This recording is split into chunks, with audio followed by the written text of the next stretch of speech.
세상을 살다 보면 원치 않는 싸움이나 다툼에 휘말릴 때가 있습니다. 천성적으로 호전적이지 않는 한 싸움이나 다툼을 좋아하는 사람은 그리 많지 않을 거라고 생각이 듭니다. 그런데 우리가 나도 모르는 새에 내가 어떤 또 고발을 당하기도 하고 고소를 당하기도 하는, 그래서 참 기분 나쁜 말인데 피고가 돼서 가서 또 억울하게 변호를 해야 될 그런 때도 있게 됩니다. 그래서 나는 전혀 이런 일이 나한테 생길 것을 상상도 못했는데 그런 일이 생겨서 막 법정을 왔다 갔다 하고 막 생도에 나가고 마음고생을 하고 이런 일들이 살다 보면 드라마에서나 보는 얘기, 영화에서나 보는 얘기, 또 다른 사람들에서나 들어보는 얘기를 내가 그 일을 하고 있는 때가 있습니다. 사람은 어떻게 언제 할지 모르는 상황인데, 그처럼 내가 누군가에게, 여기서 전제 조건은 내가 억울하게 당하는 거예요. 어떤 억울한 상황 속에서 막 내 삶의 자리가 막 크게 뿌리치 막 흔들리고 있는 그런 상황이 있을 수 있습니다. 그때 내 곁에 사람들은 딱 두 종류로 나뉘어질 거라고 볼 수 있는데요. 하나는 내가 당신을 언제 봤냐 하고 안면을 싹 몰두하는 사람들. 두 번째는 평상시에 나를 굉장히 믿어주는 것처럼 보였는데 당신도 그럴 수 있는 것 아니야? 당신 실제 진짜 그렇게 한 거 아니야? 하고 나를 또 곡해하는 사람들. 믿어주지 않고 지금까지 나를 전폭적으로 믿은 걸로 알았는데 나중에 보니까 그 사람 그럴 수도 있을 것 같은데, 이렇게 해서 나를 또 곡해해서 굉장히 마음을 또 아프게 하는 그런 사람들이 하나 있습니다. 두 번째는 여러분이 아시는 것처럼 절대로 아니야, 그 사람은 그럴 사람이 아니야 하고 끝까지 나를 믿어주는 그런 사람, 그래서 내 곁에 끝까지 있어주는 그런 사람이 있을 거라고 생각이 듭니다. 근데 미안하지만 확률적으로 볼 때 어느 쪽의 사람이 많을까요? 많은 사람들은 말합니다. 어느 쪽이 많고 적은가 아니라 비교할 수 없을 만큼 나를 떠나는 이들이 훨씬 많고, 그렇게 된 사람은 정말 하나도 없거나 아니면 있어도 정말 적지 않을까, 이렇게 늘 회고하는 것을 볼 수 있습니다. 여러분들이 지금 2022년 대림절 마지막 주일을 보냅니다. 다음 주는 성탄절이거든요. 대림절을 마지막 주간에 사실은 이제 2022년 마지막을 보내는 시점인데, 나는 다른 사람들에게 어떤 사람으로 이미지 메이킹 돼 있을까? 다른 사람이 나를 어떻게 생각하고 있을까? 쉽게 말하면 나는 또 다른 사람을 어떻게 생각하고 있는가? 서로 입장 바꿔서 생각해 보시면서 정말 나는 전폭적으로 믿어줄 만한 사람이 있는가? 그리고 나를 믿어줄 사람은 있는가? 나는 그렇게 다른 사람들이 나를 전폭적으로 믿어줄 만큼 그렇게 내가 좀 삶을 나름대로 잘 살아왔는가? 아니면 또 반대의 삶을 살아왔는가를 생각해 보시면서 이 새 밑에 내가 어떻게 살았는가를 다시 한번 생각해 보시기를 바랍니다. 오늘 본문에서는 다윗이 절체절명의 상황에서 드리는 기도예요. 1절에 이렇게 시작합니다. 하나님이여 주의 이름으로 나를 구원해 주세요. 주의 힘으로 나를 변호해 주세요 라고 시작합니다. 지금 너무 본인이 어려운 처지에 있습니다. 어떤 이름도 되지 않아요. 오직 누구의 이름만 가능해요? 하나님의 이름만 가능해요. 여러분, 어떤 문제를 해결할 때요, 예를 들어 내가 좀 나쁜 얘기인데 어떤 사회적인 일정한 위치에 있는 사람하고 내가 싸우게 돼 있어. 그러면 그 사람하고 싸우려면 내가 비등한 힘이 있거나 아니면 내가 어떤 힘을 동원할 때 이 사람보다는 좀 센 사람을 데리고 가야 됩니다. 그렇게 해야 서로 싸움이 되지, 이 사람은 권력층인데 이 사람은 비권력층이야, 힘이 없어, 싸워봐, 정말로 계란에 파헤치기가 됩니다. 그래서 여기 주의 이름으로 나를 구원해 주세요라고 한다는 것은 지금 그 어떤 이름을 대도, 그 어떤 세상의 힘을 대도 지금 내가 공격을 하고 받고 있는데 나를 공격하는 저 사람들에게서 나를 건져낼 힘이 없습니다. 그야말로 문자 그대로 절체절명의 상황에 놓여져 있다라고 하는 겁니다. 그래서 나를 구원해 주실 분은 누구밖에 없다고요? 하나님밖에 없다고. 하나님의 이름을 걸고 좀 나를 구해 주세요. 하나님의 이름, 여러분이 아시는 것처럼 하나님이신데 사람의 몸을 입고 오신 분이 예수님이시고 예수님의 별명이 뭐지? 우리가 아는 것처럼 임마누엘이잖아요. 임이라고 하는 것은 여러분이 아시는 임마누엘 히브리어인데 with, 함께란 뜻이죠. 마누는 영어로 us인데 우리란 뜻이고 엘은 영어로 God인데 하나님이란 뜻이에요. 우리 잘 아는 것처럼 하나님이 우리와 함께 계시다라는 뜻이에요. 그래서 우리와 함께 계셔 주시는 그분만이 나에게 뭐가 될 수 있어요? 기도를 들어줄 수 있고 구원해 줄 수 있다는 겁니다. 여러분 어떤 경우도 사람들은 뭐 이랬다 저랬다 할 수 있습니다. 그런데 누구는 하나님은 절대 나를 떠나지 않습니다. 나를 어떤 경우도 버리지 않습니다. 항상 함께 하십니다. 그래서 항상 내 기도를 들어주시고 나를 구원하신다. 이걸 좀 여러분이 기억했으면 좋겠습니다. 링컨 대통령이 여러분 남북전쟁에 이런 말 했다는 거 알죠? 우리가 하나님의 편에 서 있어야 합니다. 우리는 항상 하나님 우리 편에 서 계셔 주세요라고 기도하잖아요. 그런데 우리가 하나님의 편에 서 있어야 됩니다. 하나님 우리와 함께 하시는데 우리는 하나님 편에 안 서 있으면서 막 해달라면 되겠어요? 제가 지난 주간에 다 한 주간 지금도 지금 제가 해롱해롱하고 있는데 내가 살면서 이렇게 아픈 날이 있었나 할 정도로 제가 지금 오늘 또 불안한데 1시간 동안 서 있어 본 적이 없어서 내가 지금 1시간 동안 서 있을 수 있을는지 없을는지 모르겠다 싶어서 내가 올라왔어요. 근데 사모님한테 얘기했더니 의자들 있지요. 그래서 의자도 안 갖다 놓고 또 뭐 내가 자동을 부를 수 없는데 마이크를 좀 누구 줬으면 좋겠습니다. 마이크도 안 갖다 주고 예배는 전혀 준비 없고 오직 팥죽에만 몸에 가 있어서 지금 그러고 있어서 이거 예배를 이 사람들이 드리겠다는 거야 말겠다는 거야 그러고 있는 거예요.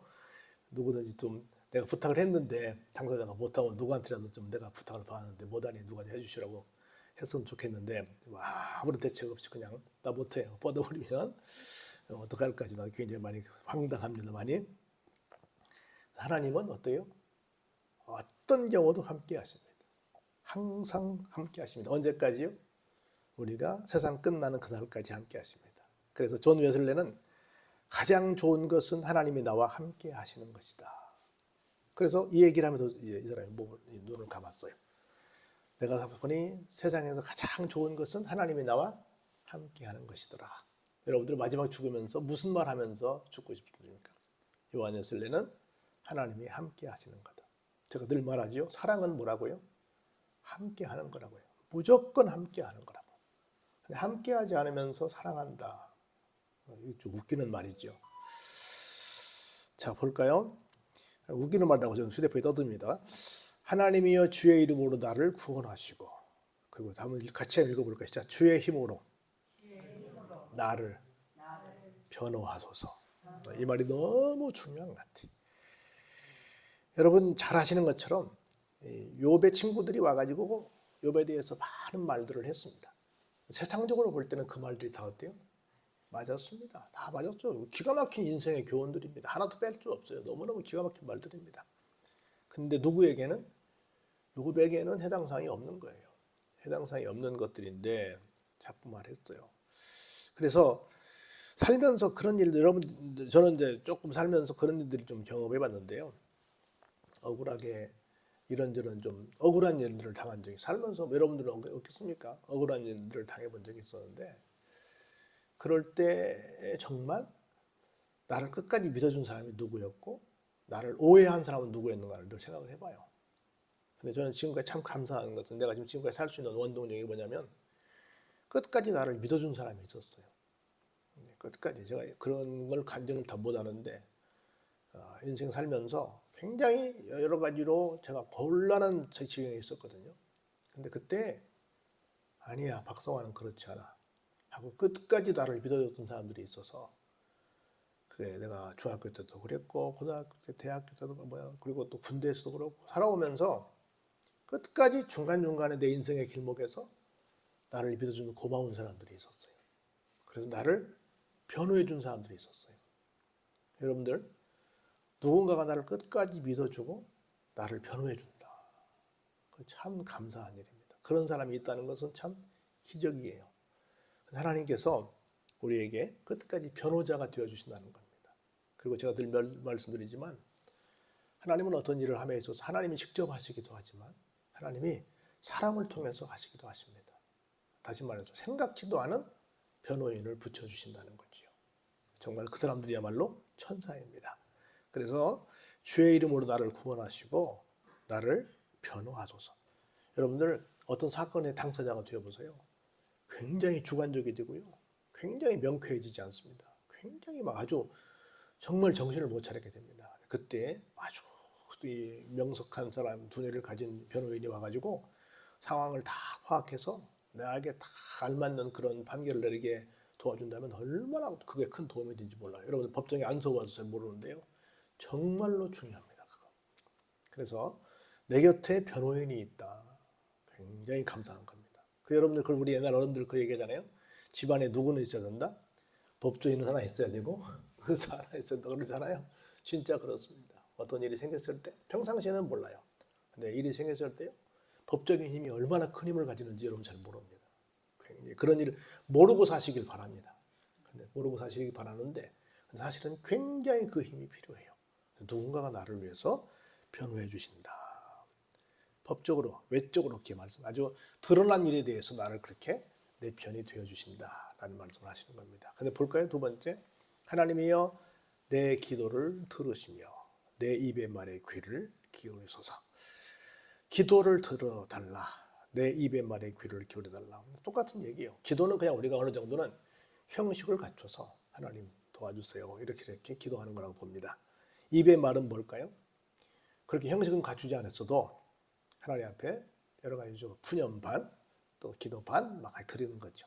제가 지난 한 주간 동안 너무 힘드니까 제가 뭐라고 기도했냐면 기도도 아니죠. 하나님 살려주세요. 나는 다른 기도 안 하고 하나님 제발 좀 살려주세요. 지금 일어나고 앉아야 되지 않겠습니까? 주보도 만들어야 되고 앉을 수가 없는 거예요. 그래서 다른 소리 하나도 못하고 그 한 주간 동안 알면서 하나님 살려주세요. 하나님 살려주세요 밖에 안 했어요. 나 혼자 그냥 앉아서 엎드려서 일어나지도 못하고 눕지도 못하고 엎드려서 그렇게 했어요. 그런 소리까지 내가 구색을 갖춰 드리는 기도까지도 내가 또 구색을 못 갖췄지만 그냥 끙끙 앓는 하나님 앞에 외마디 외치는 그 소리까지도 들어주시는 분이시다. 기울이소서 그 말은 들어주시는 분이시다라는 겁니다. 왜냐하면 내가 얼마나 어려운 저 지경에 있냐면 여기 3절에 그렇게 얘기해요. 첫 번째로 세상이 얼마나 흉한 줄 아세요? 낯선 자들이 일어나 나를 칩니다. 생각지도 못했던 사람들이 와가지고 나를 막 공격해요. 심지어 우리 옛날에 부산에서도 막 그런 일이 있었는데 묻지마 사건이 있었잖아요. 내가 이렇게 앞을 바라보고 가는데 뒤에서 도끼 들고 와서 사람들 막 집해버렸어. 그랬잖아요. 여러분들은 그때 우리나라에 안 살았었나 봐. 막 그런 일부터 시작해서 막 묻지마 사건이 막 일어나는 거예요. 생각지도 못했던 사람들이 나를 일어나 막 칩니다. 그리고 포악한 자들이 나의 생명을 수색합니다. 저는 수색대에 있었기 때문에 수색이라는 게 얼마나 무서운지 여러분 아주 잘 모를 거예요. 군인들이 저기 숨어 있을 만한 곳을 향해서 찾아가는 거예요. 그래서 샅샅이 어디에 숨어 있든 찾아냅니다. 가서 뭐 오만 거 다 동원해가지고 개까지 동원해가지고 찾아내는데 여러분 생각해보세요. 그 숨어 있는 사람이 누가 나를 엄습해서 포위망을 좁혀온다 할 때 그 두려움이 얼마나 크겠어요. 어마어마합니다. 정말 사면초가라는 말이 되는 것처럼 그렇게 맞춰 쫓아옵니다. 소색하며 하나님을 자기 앞에 두지 아니하였음이니이다. 하나님을 자기 앞에 두지 않았기 때문에 막 하나님 무서운 줄 모르고 막 이렇게 나를 향해서 막 오만 공격을 다 해오고 있는 그런 모습을 지금 보이고 있습니다. 그래서 얼마나 지금 이 시인이 자기가 어려운 처지에 있는가를 지금 총체적으로 보여주고 있습니다. 하나님이 보호자가 안 되시면 그 어디도 안전할 수 없다는 얘기를 하는 겁니다. 그래서 4절에 볼까요? 한번 같이 읽어보시죠. 하나님은 나를 돕는 이시며 주께서는 내 생명을 붙들어 주시는 이 신이시다. 그래서 결국은 아까 처음에도 말씀드렸듯이 이런 큰 어려움 속에서 나를 도울 수 있는 다른 대상은 없다는 거죠. 누가 도와주겠어요? 아무도 못 돕죠. 누구밖에 못 도와줘요? 하나님밖에. 임마누엘 되신 하나님밖에 우리 못 돕는다는 거죠. 그래서 여러분 항상 기억하세요. 죽을 만큼 힘드세요. 저도 지난주간 죽을 만큼 힘들었는데 죽을 만큼 힘드세요. 하나님이 나를 도우신다라고 믿으시기 다시 한번 바랍니다. 그러면서 주께서는 내 생명을 붙들어 주시는 분이십니다 라고 말합니다. 언제까지 나를 살려주시고 언제까지 내 편이 되어주시고 언제까지 나를 책임져 주시는 분이라는 것을 기억하시기 바랍니다. 사명이 있으면 하나님께서 쓰실 계획이 계시다고 한다면 그렇게 해줄 줄로 믿습니다. 그래서 내 생명을 붙들어 주신다. 하나님 내 생명 붙들어 줄 줄로 믿습니다. 자, 5절로 가볼까요? 주께서는 내 원수에게 악으로 갚으시리니 주의 성실하심으로 그들을 멸하소서. 이제 천하의 신앙인도 저주하죠. 지금 앞에 있는 나를 향해서 못살기고는 모든 사람들을 뭘로 표현해요? 원수로 표현합니다. 원수에게 무엇으로 갚아주실 것이다? 우리 생각할 때는 선으로 갚을 것 같은데, 그래서 얼마나 자기가 공격을 당하면 마음에 화가 나니까 악으로 갚아주실 것이다. 그리고 그들을 멸하시는데 어떻게 멸하신다고요? 성실하게, 그냥 대충이 아니라 완벽하게 내가 당한 것 이상으로 따따따블로 멸하게 해주실 것이다. 나의 모든 억울함들을 하나하나 밝혀서 내 한을 풀어주실 것이다 라고 하는 겁니다. 여러분들 그 법정에 서는 것이 별로 유쾌하지는 않지만요, 법정에 서보면 이런 경험을 할 수 있어요. 내가 한 일과 상대방이 한 일을 법조인들은 다 가져옵니다. 어디서 가져오는지, 이 사람이 뭐 전화 통화한 것부터 시작해서 이 사람이 뭐 가서 뭐 무슨 서류를 만든 것부터 시작해서 어디 가서 뭐 같은 별 오만 시시콜콜 걸 다 가져옵니다. 나도 모르는 걸 가져와. 내가 나에 대한 것도 나도 모르는 것도 가져와 가지고 그걸 증거로 대서 법적인 싸움을 합니다. 얼마나 신기하기도 하고 굉장히 좀 이상하기도 합니다. 다 가져와요. 그래서 그걸 가지고 다 다투서 판사가 판결을 내립니다. 저는 몇 번 법정에 서봐서 내가 그런 경험이 있는데요. 참 신기하더라고요. 그래서 제가 그 전까지는 일기를 꾸준하게 써오던 사람이었는데 내가 몇 번 내가 법정에 서보고 난 다음에 일기를 못 써요. 무서워서. 왜냐하면 내가 법정에 서보니까 내 모든 것이 다 드러나더라고. 옛날에 여러분도 휴대폰도 뭐 사람들 뭐 들키면 막 휴대폰 집어 던지고 막 펼치다 하잖아요. 그래봐도 필요 없어요. 다 나옵니다. 조사하면 어떻다 그래요? 다 나온다 그래요. 포렌식 해가지고 다 나온다 그래요. 집어 던지든 뭐 깨든 어떤 상관없습니다. 다 나옵니다.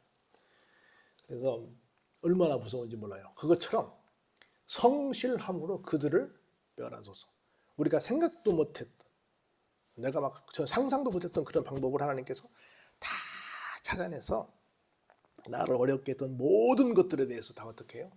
하나님이 벌을 주신다는 겁니다. 그걸 믿고 고백하는 거예요. 이제 하나님께 모든 걸 맡겼어요. 그러면 우리는 뭐 하냐? 6절 같이 한번 볼까요? 시작. 내가 낙헌제로 주께 제사하리이다. 여호와의 주의 이름에 감사하오리니 주의 이름이 선하심이니이다. 나는 이제 맡겼어. 나는 맡겼으면 이제 뭐 하면 돼요? 예배 드리면 됩니다. 예배 때 뭐 하면 돼요? 감사하면 되지요.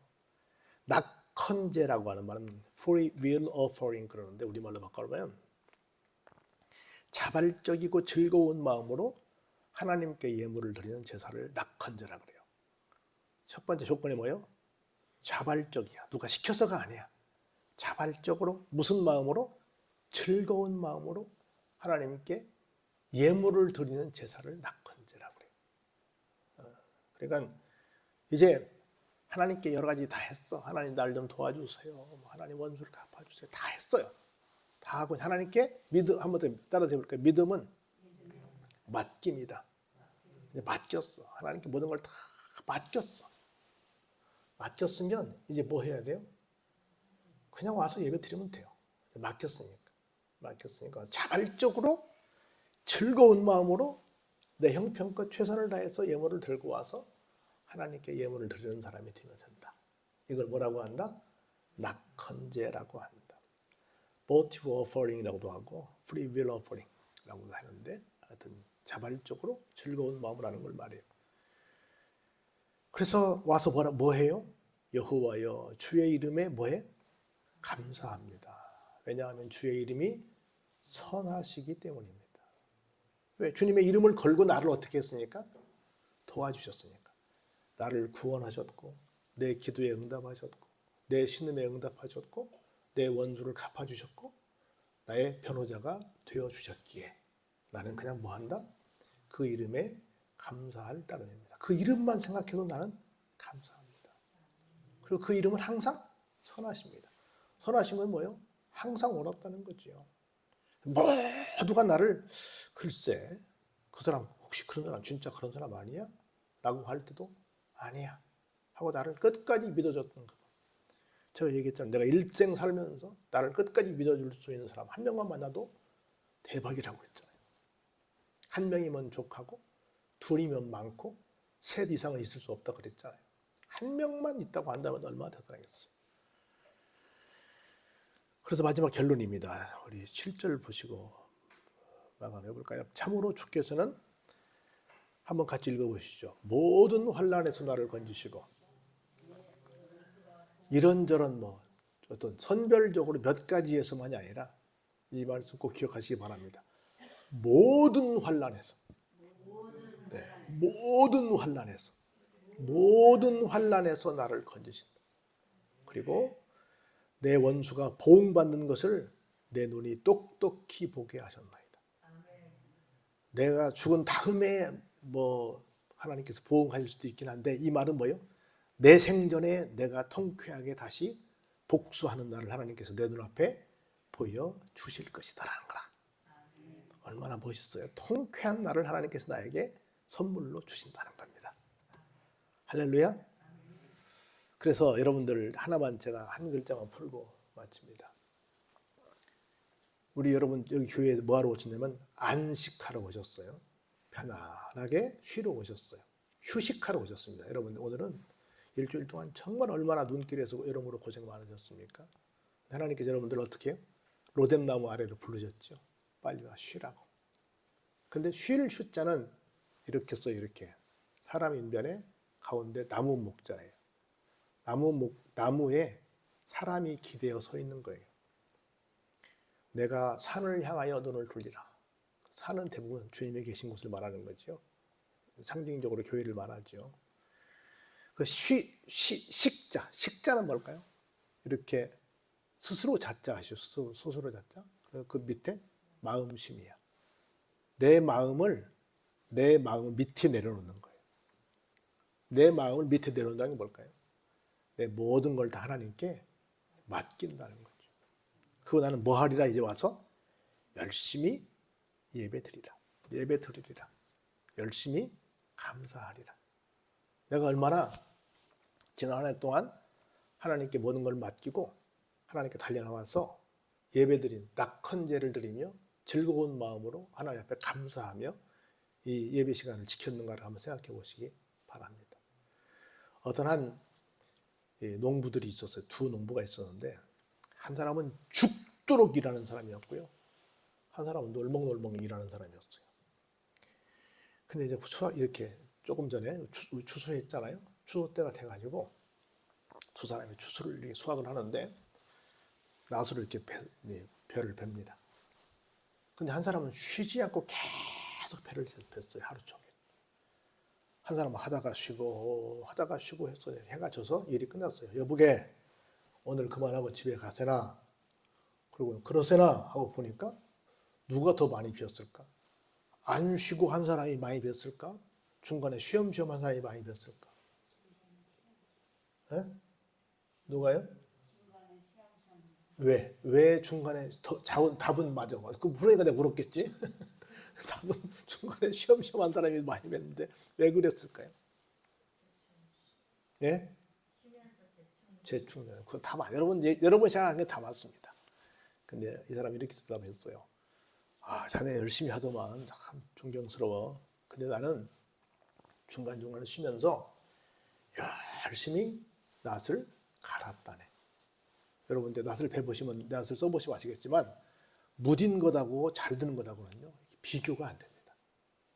무딘 것은 아무리 힘을 써도 이게 진도가 안 나가는데 여러분 이 벼모가 몇 개 딱 잡고요 착 하고 추르륵 배는 그 느낌 이 벼를 안 배운 분은 몰라요. 얼마나 기분 좋은지 추르륵 하거든요. 근데 이게 낫이 안 나가면 다치기만 하고 어떻게 안 됩니다. 나는 틈틈이 쉴 때마다 쉬기도 했지만 계속 낫을 갈았네. 낫 상태를 계속 최상의 상태로 유지했네. 그러다 보니 자네보다 더 많이 하게 됐네. 이렇게 말을 했다고 합니다. 우리가 맡기고 막 앞에 한 뛰어가는 사람만 보지 말고 하나님 앞에 뭘 준비할 것인지 리차지 우리 뭐 재충전 얘기했는데 어떻게 할 것인지 생각해 보면서 하나님께 예배드린다는 것은 내가 드릴 말씀을 드리는 거고 하나님의 음성을 듣는 거니까. 하나님의 음성을 듣는 건 뭐예요? 내가 다시 준비한다는 거니까. 그렇게 하면서 내가 내 삶을 조금 더 뭔가 준비된 삶을 사는 사람으로 한 해 동안 살아왔는가. 아니면 그냥 막 죽도록 했는데 죽도록 뛰어왔는데 나 열심히 뛰어왔는데 만 이렇게 말하고 근데 왜 내가 이래야 됩니까? 라고 얘기하는 그런 상황이었는가. 한번 생각해 보시면서 하나님이 나를 도와주셔야 됩니다. 하나님이 나를 변호해 주셔야 됩니다. 하나님만이 나를 구원해 줄 수 있습니다. 하나님의 이름만 가능합니다. 라고 고백하는 믿음의 삶을 살았는지 아니면 이거 내가 노력하면 되죠 이렇게 하고 살았는지를 다시 한번 생각해 보시면서 새 밑에 나의 지난 한 해 동안 신앙생활을 다시 한번 점검해 보시는 여러분 되시길 주의 이름으로 축원합니다. 은혜가 풍성하신 아버지 하나님